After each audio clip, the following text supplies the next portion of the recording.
Good morning, owner operators. How you doing? It's Christian over at Voyager Nation. Good morning, everyone. It's Christian over at Voyager Nation. Here we go, Super Trucker Podcast, bringing to you live answers to a lot of questions that we receive across our social media platforms. So today, I'm gonna just cover my most common questions this week so far. So one of this is based around an opportunity we actually have for individuals.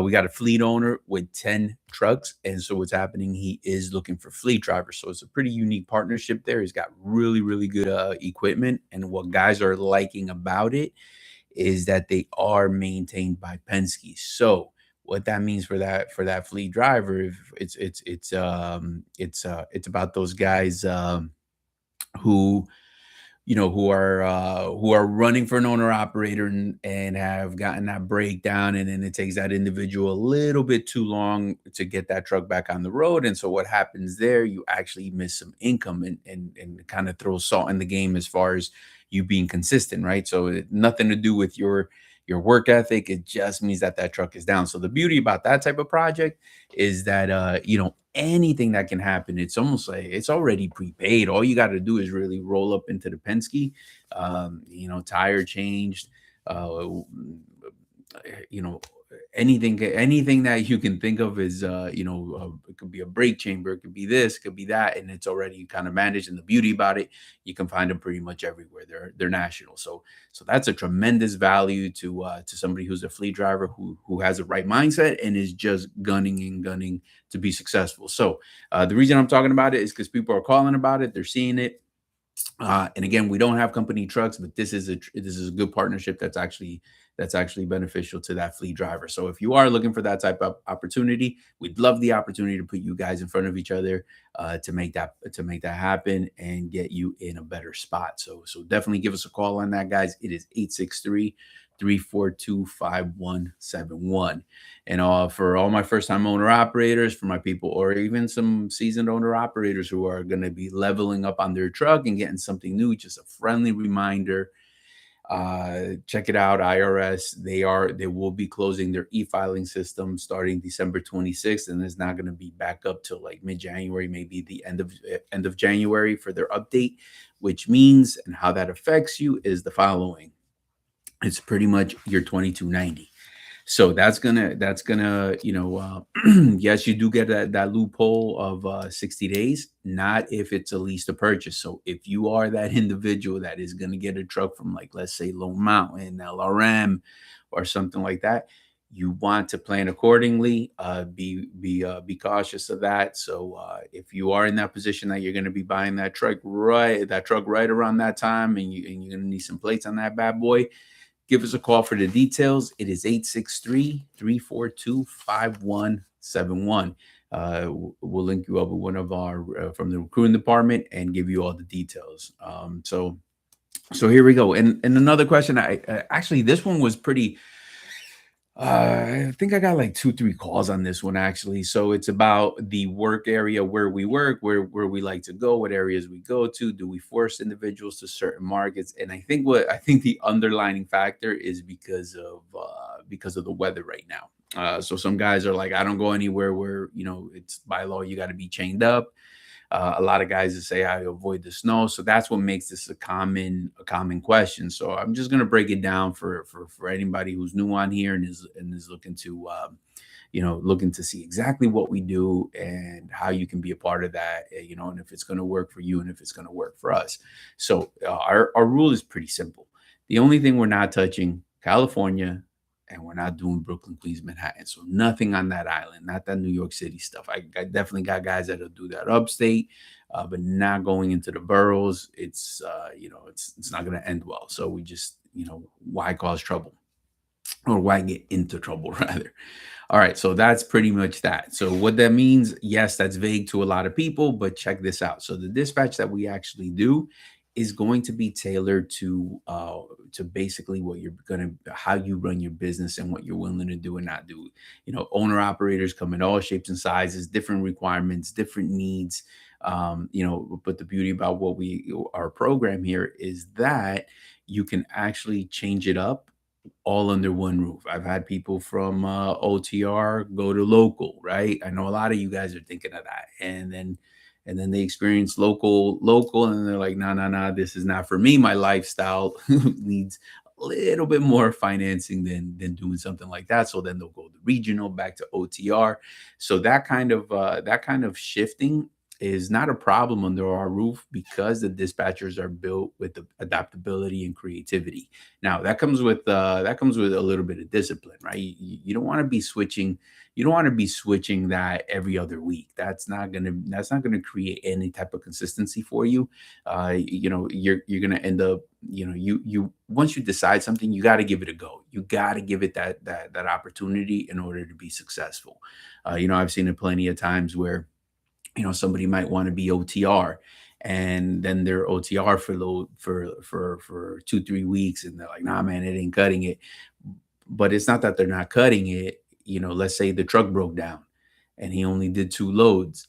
And so because of that happening, that's why you're not making money, let's say, or that's what caused that, right? So you got to be clear on what you're going to be doing. And so once you decide, you got to give it that 60-90 days, give it a go, and then you're truly going to see some patterns, some consistency in there, and then you devise whether that's going to be for you or not for you. So we do welcome the phone calls, guys. It is 863-342-5171. Remember, we got guys that are home every single weekend. We got guys that are out for 2, 3, 4, 5 weekends. Or weeks rather. So diversity is there. You just have to take advantage which one fits your pattern. Even for right now, we got guys who change it up, right? So we got guys where these holiday season right around the corner.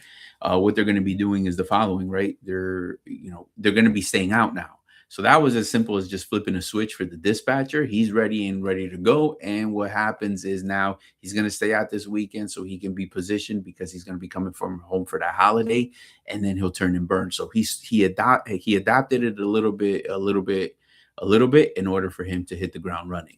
All right. So guys, here we go. Just give us a call, 863-342-5171.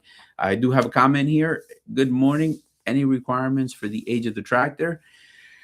Yeah, it's just got to be 2000 or newer. I think you can get away maybe with a 99. Just really what I'm looking for, we plug in the ELD, we use motive into the ECM. When you move, it kicks the drive line, and I'm good to go. Obviously, it has to be, a valid DOT inspection. It has to be a reliable workhorse.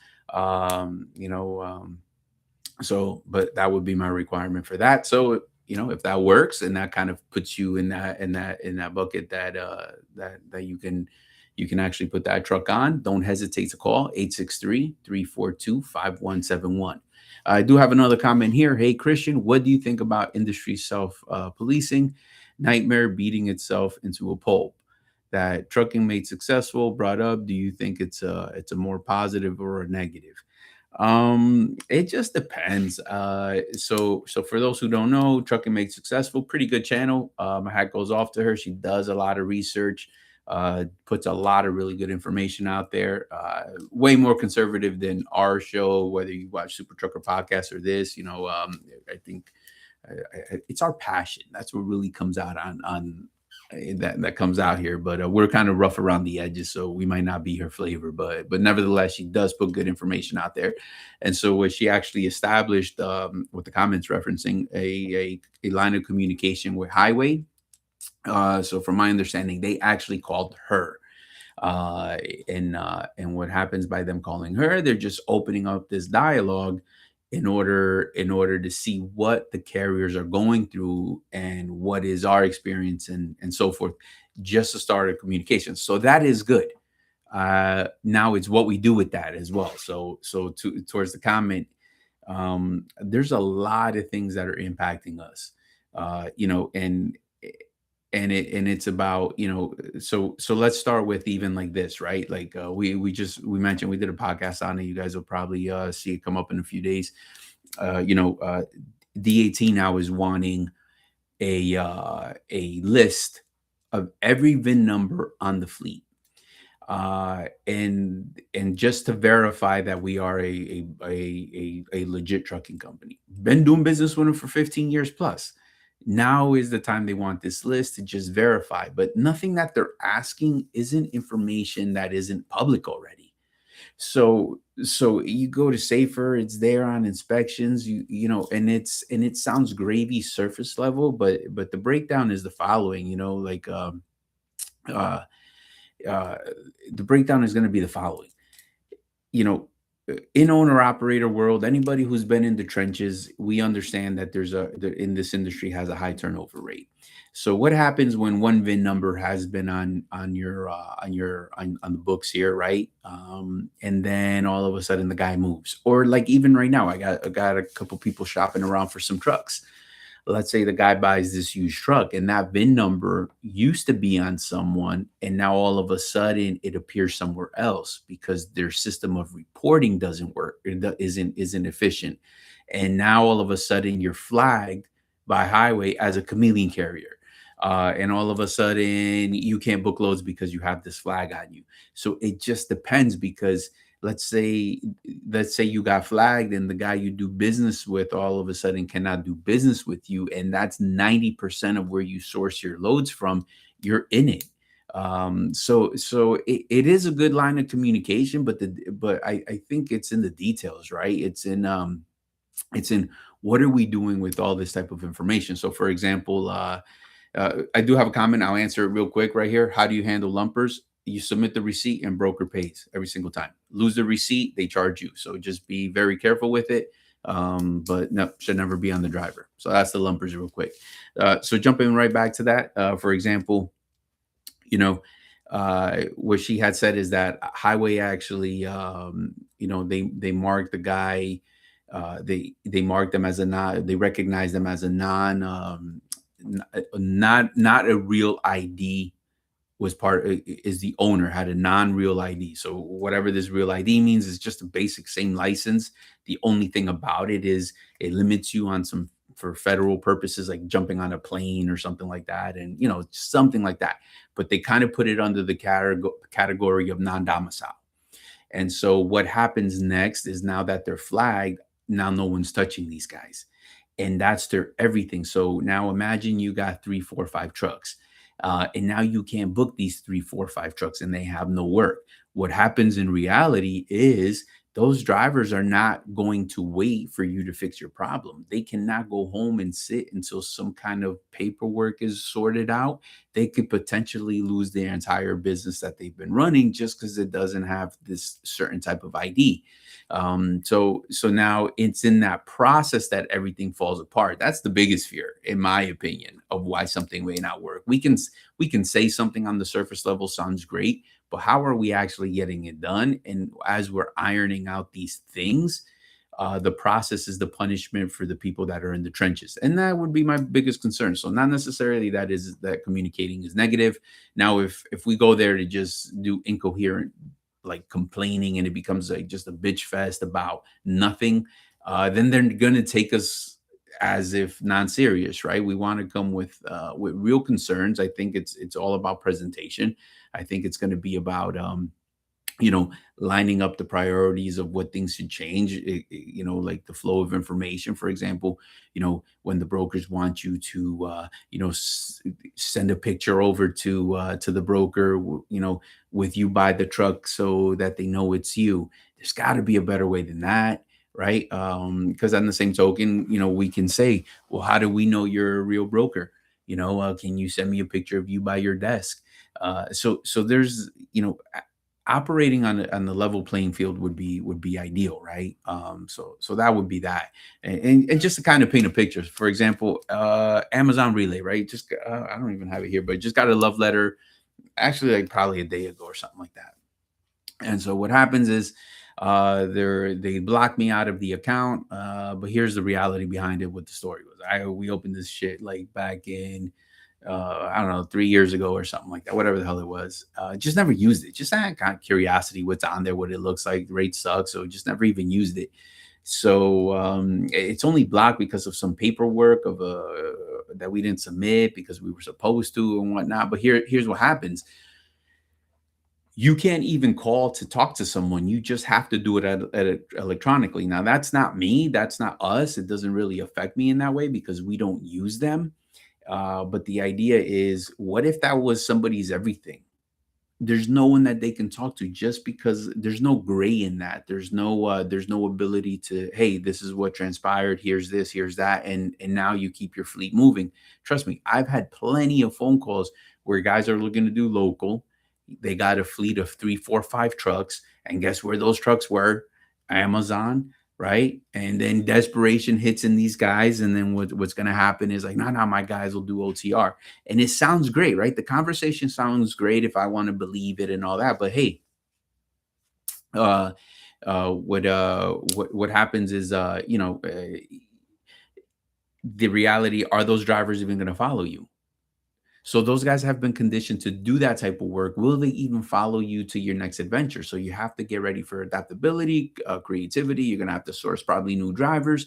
It's not going to be the same guys just following you. So that's real trucking, right? That's what really happens in the trenches. You can have this master plan and we can have this master spreadsheet of what things are supposed to look like. But at the end of the day, we got this people business, and in this people business it's really just about that, right?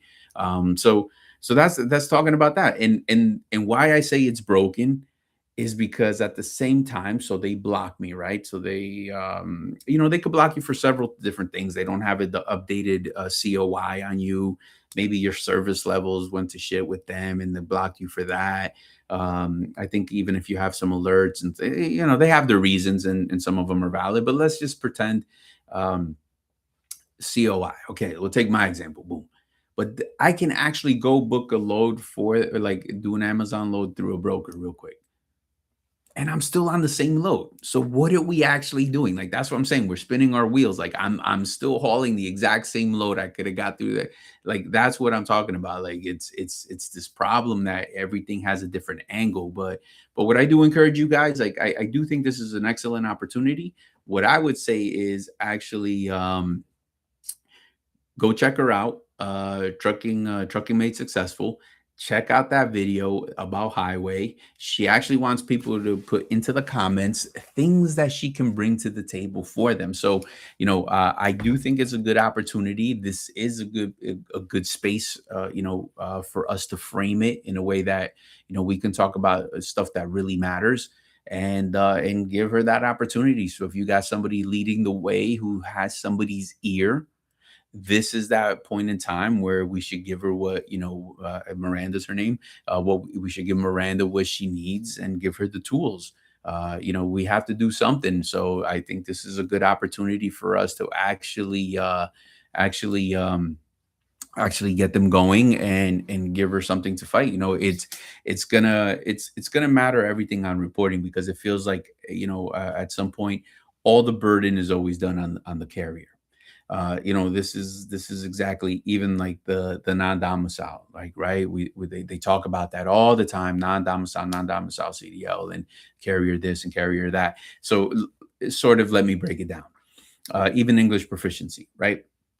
They want to make sure that they're out there. So number one, boom, I have always said this, like, even though this rule has been around for a very long time, just not enforced as it is now because of the political climate or whatever you may have, right? It's always been enforced, but the carrier never gave them the CDL. It always was issued at a state level. So the state is the one that gave them the CDL. And then what happens is, now you create an opportunity because that's where it became broken. So now, just if you were to just fix that policy, it would go away, but you don't. So now what we do is we burden someone else. So here's our experience, right? So get a guy come through, um, fails the ELP, not on us. He wasn't with us. It was with somebody else. So now that bad boy's on it's on his PSP, out of service thing, right? Boom. So now the guy's knocking on the door. But here's the reality. So again, now it's up to the discretion of the carrier whether they're going to hire this guy or whether they're not, right? But why is the guy CDL valid? Why does he still have his truck? So everything that they're talking and everything that they're doing on the in the trenches, in the day-to-day operation of real life trucking, like after the guy gave him his out of service and hands him over his inspection and the copper drives away, then what? What happens 2 hours, 3 hours later when everybody's moved on and the guy's just standing there and turns the truck on and he heads out? Who's watching that, right? And the reason I'm saying that is because we end up in this place. It's not the driver's fault, right? He's just taking advantage of an opportunity that exists for him to do that. But now when he arrives here, let's check this out. I'm gonna put myself in his shoes, right?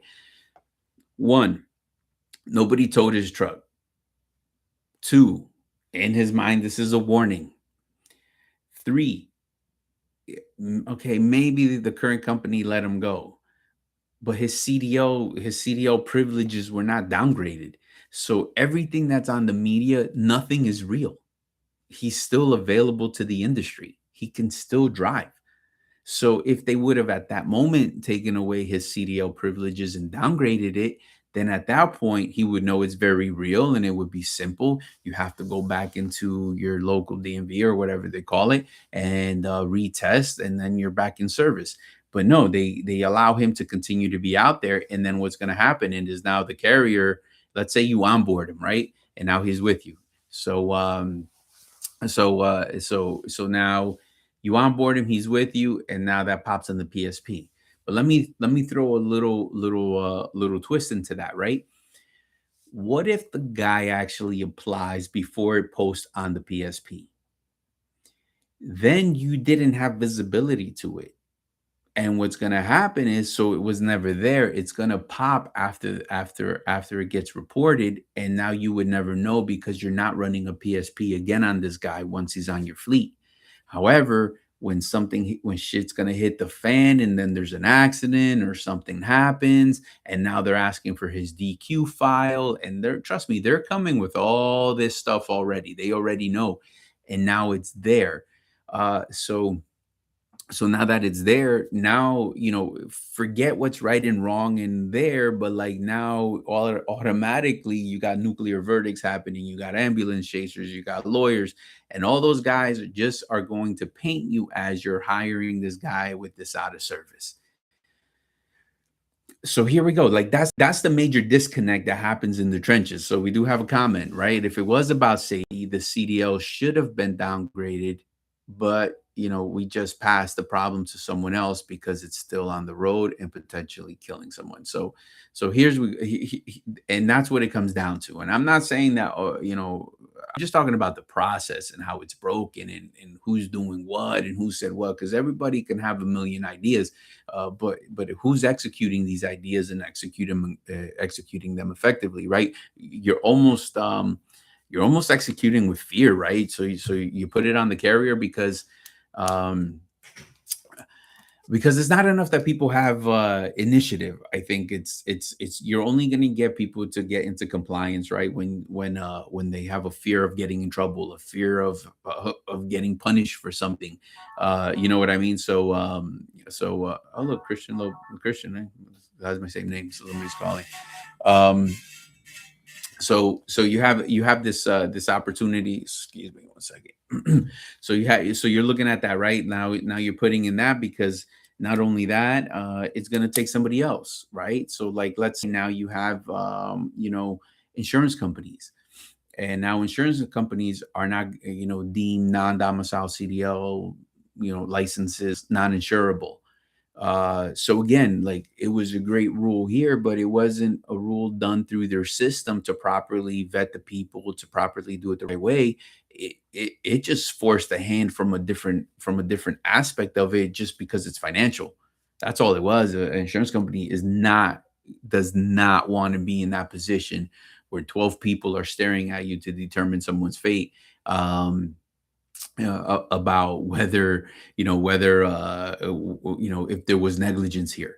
They're not going to get, you're going to lose that battle, especially right now. Everything that hits social media, look, another guy hit this, illegal guy hit this, illegal guy hit that. So if you just freaking go to TikTok, go to whatever, like you just any kind of social media, who knows, and then you're just going to see this left and right. So imagine that ends up in a courtroom, you don't even have a chance.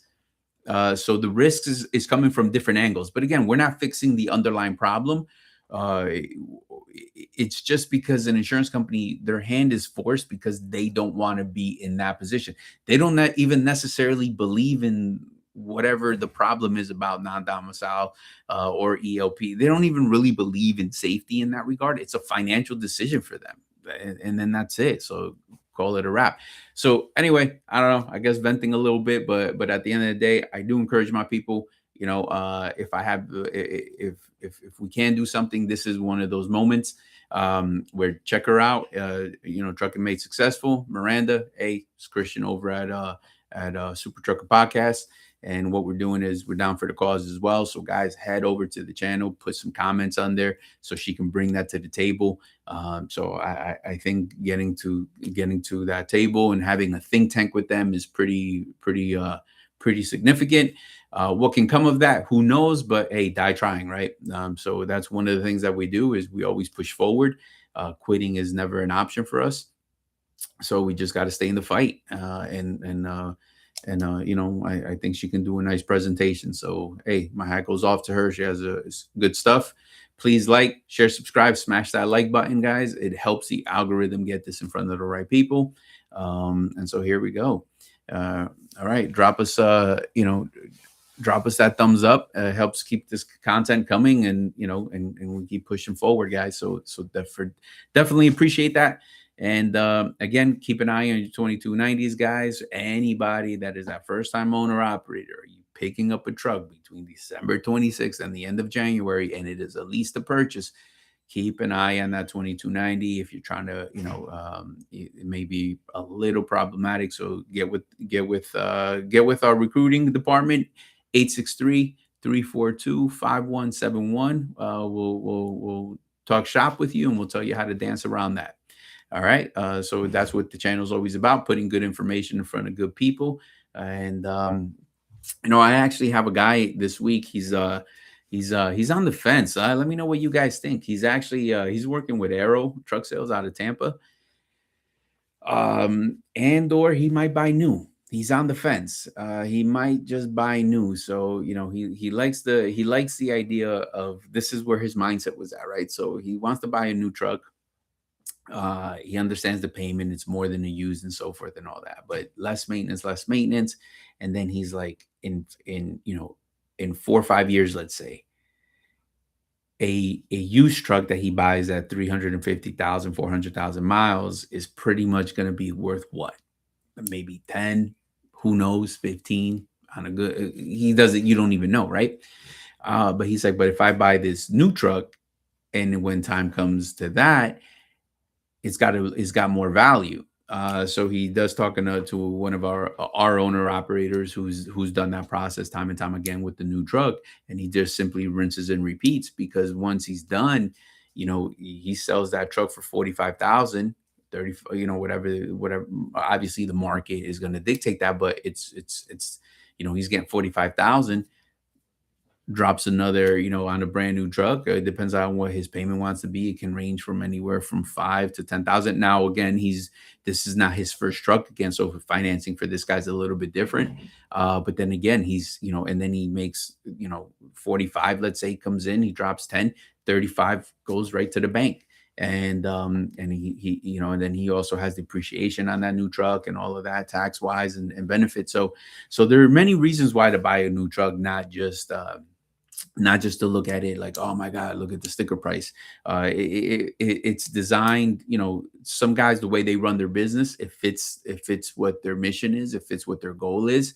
And that's one thing that I do love about this thing called trucking. Like, there's many ways that you can get started, low barrier to entry, and the stronger you get, the better opportunities that you have for yourself. So purchasing power is king, but you have to get there, putting in the work, and you have to start. You have to actually start now in order to get your business off the ground and plan accordingly. So we do have a comment right here: making the new truck payment versus low mountain type. is really tough, but cash flow is king. Yeah, for sure. There are guys who are doing it. So I just think it comes up to the individual and how the guy is going to run and so forth. So it really depends on a lot. There could be a couple things, right? So guys buying new, and some of the things I've seen is, like, let's say the guy looks for he's just looking around for a higher percent payout, right? And so easy out there, guess what's going to happen? You know, uh, what's actually going to happen is the following: the price of equipment is going to go up. Everything is supply and demand. It's very related to that. So that's trucking for you: supply and demand, supply and demand. And that's what you. Yes, it is tough. Yeah, for sure. But I guess this guy, his view is in the long run.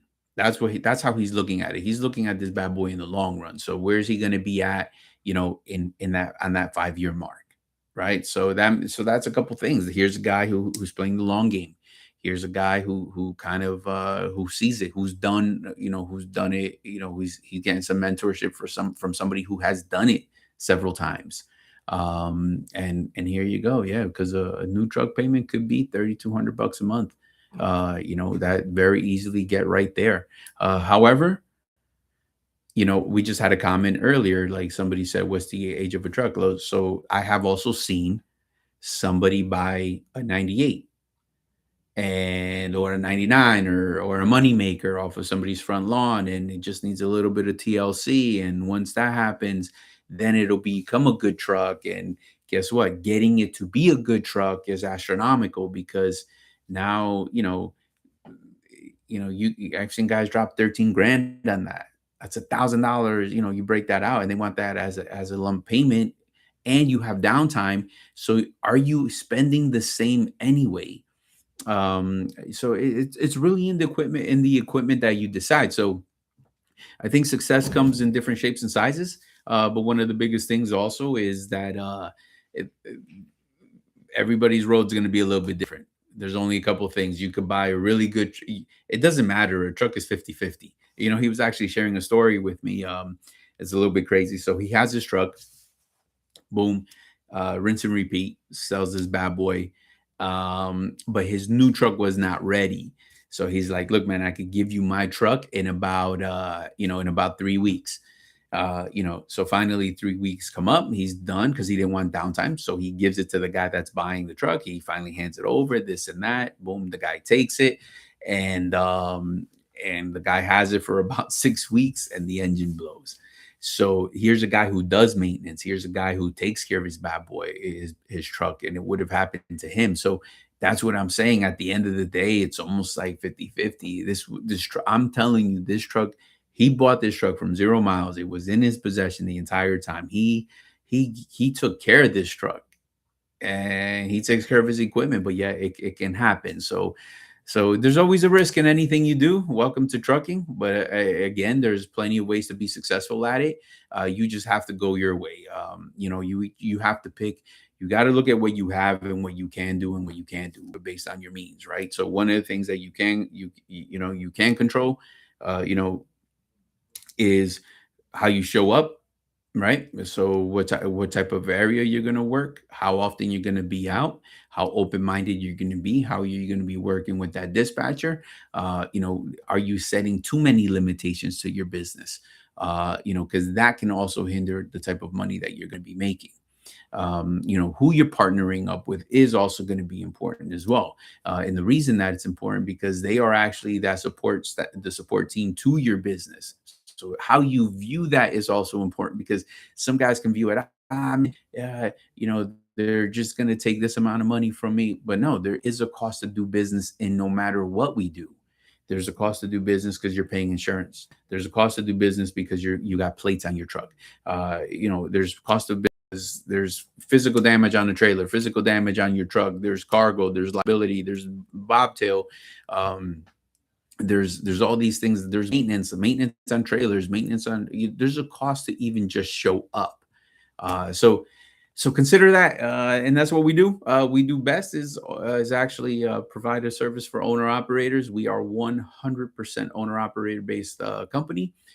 built by an owner operator for owner operators. Keeping it simple and transparent is king.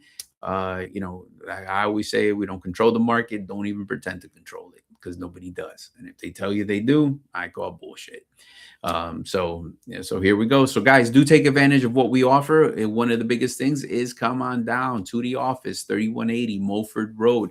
Step through that door.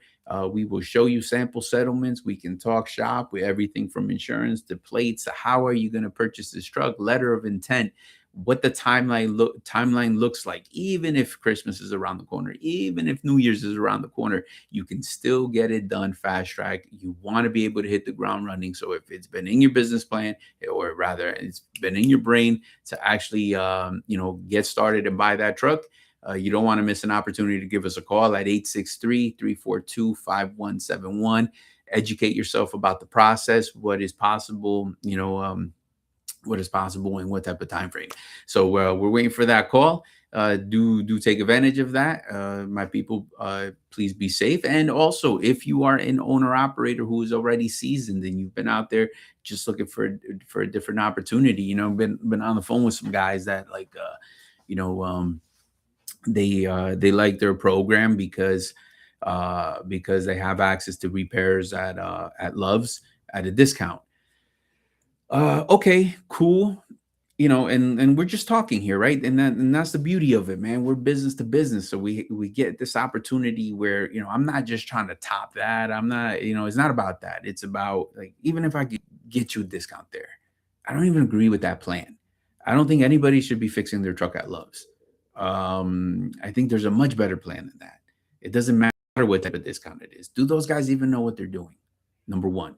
Number two, even with the discount, you're still overpaying as to what, locking it down with establishing the right mechanic, sourcing the right carrier that can lead you to the right people.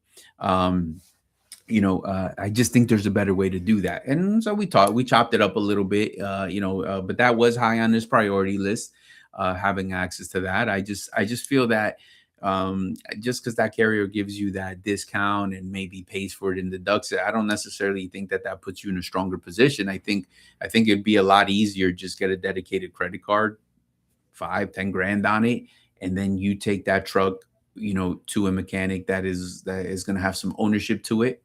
That doesn't just see you as that opportunistic. This is the moment he's in between loads. He's actually loaded. Let me charge him 3 times the price. No, you can. That's a good idea. Who would do it? Who would not do it? I know I won't recommend that. But all shapes and sizes out there. That's what we talk about. And so here we go, guys. What do you guys think about that? What is your business plan? I know one of the guys that we're talking about, even though he's always operating with newer trucks, the minimum he will have for his maintenance reserve fund is 10 G's, no less than that. And if it gets less than that, he starts to lose sleep and rebuilds. And what that does is that keeps him in an opportunity, that keeps him in the state of flow where anything that can happen, he's 99.9% going to push through, because that's enough to get him through whatever's about to happen. Also based on his truck, based on the year of it, how he takes care of it, and so forth. And but what he does is he stays ready, because cash, just like Melvin said right here, cash flow is king. So if anything did happen, he has to remain available. He has to remain out there working and generating revenue for his business. So that is the name of the game. My people, I do appreciate every single one of you guys. Thank you for showing up. Please like, share, subscribe, all that good stuff, and go check out Trucking Made Successful. Help her out on that. I think this is a great opportunity for us to fill her comment section up with good questions to take to highway. Get her in front of them. Becomes a positive think tank. But it's only going to help with participation. So please go ahead and go do so. I do have to get to my day job, so I will talk to you guys later. I appreciate everybody. And until next time, be safe. All right, my people.